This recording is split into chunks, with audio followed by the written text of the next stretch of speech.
Now being a little bit further into May, we've got the first rental figures released up until the end of April, and we've actually got the Office of National Statistics report to have a look at. Now, the difference between the ONS report to some of the indexes that we'd normally look at as investors, the Rightmove index, the HomeLet index, Zoopla's index, is the ONS looks not just at new lets, but they also look at existing tenancies and what's going on with rent increases there. So for that reason, it generally tends to paint a slightly more conservative picture of what's going on with rents in the UK. However, it is showing an increase of 1.4% year on year, with the highest levels of growth in the Southwest, the East Midlands and Yorkshire and the Humber. Now that takes into account, as I mentioned, the ONS survey, new lets, but also existing tenancies that are in place where there might have been some sort of rental increase over the last 12 months.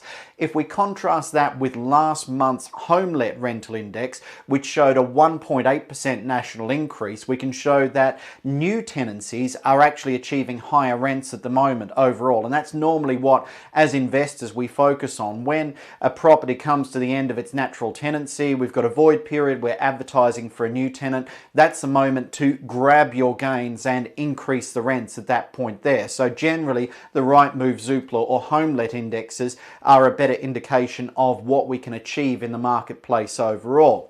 Now, looking at those indexes as well, we can see that the growth picture is slightly different to what's been published by the ONS, with the other indices, the industry-led indices, focusing mainly on new tenancies agreed.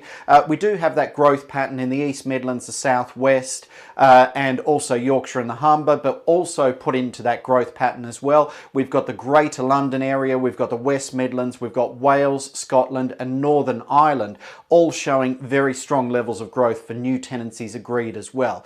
At the moment, rental activity is a little bit subdued because of the COVID-19 lockdown situation in the UK. However, browsing levels are very, very high. The estate agents that are open for business, making sure that they're there for home moves for people who are key workers or essential workers or people who simply have to move during this period because they've got nowhere else to live, are reporting that inquiry levels remain fairly strong. Rents seem to be holding up fairly well. So at the moment, the rental market seems in fairly good shape overall, and landlords not hit particularly hard by the COVID-19 crisis, at least those with buy-to-lets, HMOs and longer-term tenancies. There are some landlords who also have serviced accommodation and shorter-term rentals in their portfolio that are experiencing a little bit more difficulty at the moment, but long-term rentals fairly stable and look set to continue as well. We've got to remember that for a lot of people, even though there's this crisis on right now in the UK and it is putting some people under financial pressure,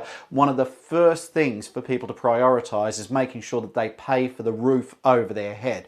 And while there's arrangements in place for tenants and landlords around payment holidays if required, those should be used as kind of a last result.